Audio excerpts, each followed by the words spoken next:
భగవన్నామం.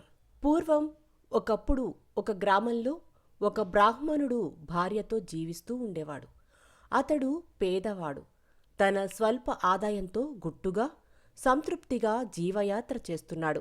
తనకన్నా పేదలైన వారికి తన శక్తి మేరకు సహాయం చేస్తుండేవాడు. సాధువులకు సేవలు చేసేవాడు. అతడిలో స్వార్థం కాని, పేరాస కాని జాడమాత్రంగా కూడా లేదంటే అతిశయోక్తి కాదు. కాని బ్రాహ్మణుని భార్య స్వభావం భర్తకు పూర్తి వ్యతిరేకం. ఉన్నదాంతో సంతృప్తిగా జీవించాలని ఆమెకు ఏ కోశానా లేదు.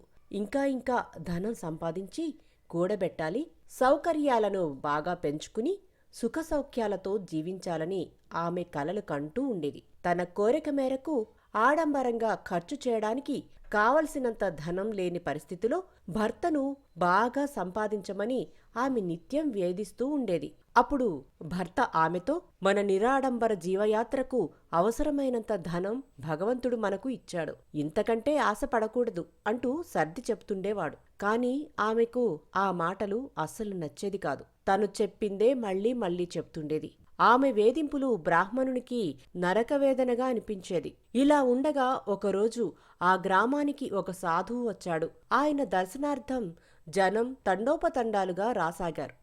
పొరుగు గ్రామాల నుండి కూడా జనులు వచ్చి ఆయనను దర్శించుకుని ఆయన ఆశీర్వాదం పొందసాగారు. ఆయన వద్ద అద్భుతాలు సృష్టించగల కొన్ని సిద్ధులు ఉన్నాయని జనం చెప్పుకోసాగారు. సాధువు వద్ద సిద్ధులు ఉన్నాయనే వార్త మన బ్రాహ్మణుని భార్యకు కూడా తెలిసి వచ్చింది. అంతే, ఆమె భర్తతో, వెంటనే మన గ్రామానికి విచ్చేసిన సాధువు గారి గురించి జనులు గొప్పగా చెప్పుకుంటున్నారు. ఆయన వద్ద కొన్ని యోగశక్తులు ఉన్నాయట. మీరు వెళ్ళి ఆయనతో మన దారిద్ర్యం తీరే మార్గం ఏదన్నా చూపమని చెప్పండి అని చెప్పి భర్తను వేధించసాగింది. అందుకు బ్రాహ్మణుడు సంకోచిస్తూ, నేను ఆ సాధువుగారిని మన పేదరికం తీరేటట్లు ఏదన్నా చెయ్యండి అని ఎలా నోరు తెరిచి అడగను?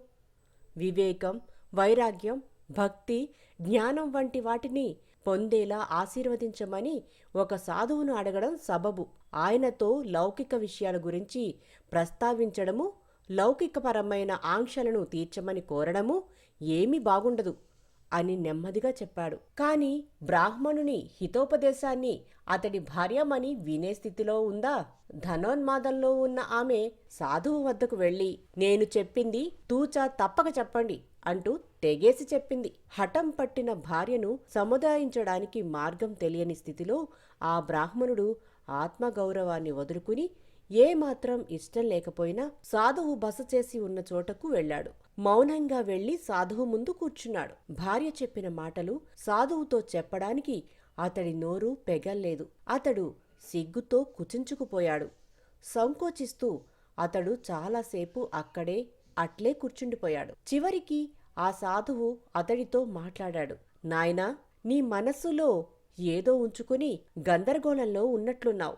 ఏదైనా సందేహం ఉంటే నిస్సంకోచంగా అడుగు. అప్పుడు బ్రాహ్మణుడు సిగ్గుపడుతూ తల వంచుకుని ఆ సాధువుతో ఇలా చెప్పాడు.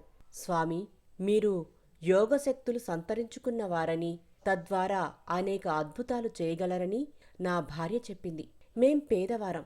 తాకిందంతా బంగారంగా మార్చివేయగల అద్భుతమైన మణి లభిస్తే మా దారిద్ర్యం తీరిపోతుందని నా భార్య భావిస్తోంది. అటువంటి అద్భుతమైన మణిని మాకు అనుగ్రహించండి. నా భార్య ప్రోద్బలంతో అటువంటి అద్భుతమైన మణిని మీ నుంచి పొందాలనే ఆశతో ఇక్కడికి వచ్చాను. బ్రాహ్మణుడి మాటలు విన్న సాధువు, ఓ, ఇదేనా సంగతి? నువ్వు చెప్పినటువంటి మణిని నిన్ననే ఊరి అవతల పారుతున్న మురుగు కాలువలో పారేసి వచ్చాను. కావాలంటే నువ్వు దాన్ని ఆ మురికి కాలువలో వెతికి చూడు అన్నాడు. అదేదో పెద్ద విషయం కానట్టు. సాధువు ప్రస్తావించిన ఆ మురుగు కాలువ వద్దకు బ్రాహ్మణుడు హుటాహుటిన వెళ్ళాడు. ఆ మురుగు కాలువలో దూకి కొంతసేపు అటూ ఇటూ క్షుణ్ణంగా వెతికిన తరువాత ముక్కోణాకృతిలో దేదీప్యమానంగా ప్రకాశిస్తున్న మణి ఒకటి దొరికింది. సాధువుగారు చెప్పిన అద్భుతమైన ఆ మణి ఇదే అయి ఉంటుందని బ్రాహ్మణుడు భావించాడు. వెంటనే ఆ మణిని పక్కనే ఉన్న ఒక చిన్న రాయికి తాకించి చూశాడు.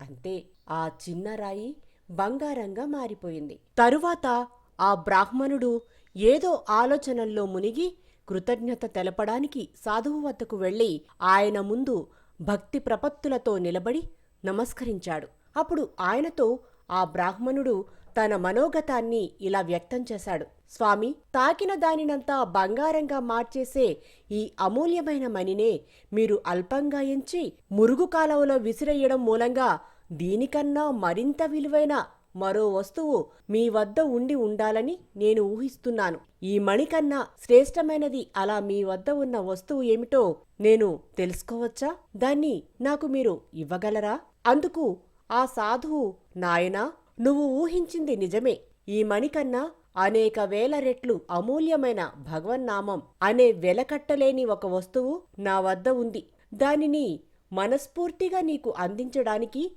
నేను సిద్ధంగా కూడా ఉన్నాను. కాని దాన్ని పొందడానికి తగిన పరిపక్వత నీ భార్యకు ఇంకా రాలేదు. ఆమె లౌకిక వాంఛలకు ఆలవాలమై ఉంది. ఆమెకు ఈ మణిని ఇచ్చివేసి తరువాత నువ్వు నా వద్దకు రావచ్చు. ఈ మణి కన్నా అన్ని విధాల సర్వోత్కృష్టమైన భగవన్నామాన్ని నీకు సంతోషంగా ఇస్తాను అని చెప్పాడు. అప్పుడు ఆ బ్రాహ్మణుడు సకల లౌకిక సంపదలను చేకూర్చే ఆ అద్భుతమణిని త్యజించడానికి, సర్వోత్కృష్టమైన భగవన్నామాన్ని ఆ సాధువు నుండి స్వీకరించడానికి నిశ్చయించుకున్నాడు. సాధువు యోచన మేరకు ఆ బ్రాహ్మణుడు మణిని భార్య చేతిలో పెట్టి తిరిగి వచ్చేశాడు. అతడు సర్వసంగ పరిత్యాగం చేసి సాధువు వద్దకు వచ్చాడు. తన ముందు చేతులు కట్టుకుని నిలబడ్డ బ్రాహ్మణునికి ఆ సాధువు లౌకిక సుఖాల సంపదల కన్నా భగవన్నామం ఎంత మహత్యమైనదో వివరించి చెప్పాడు. ఆ తరువాత అతడికి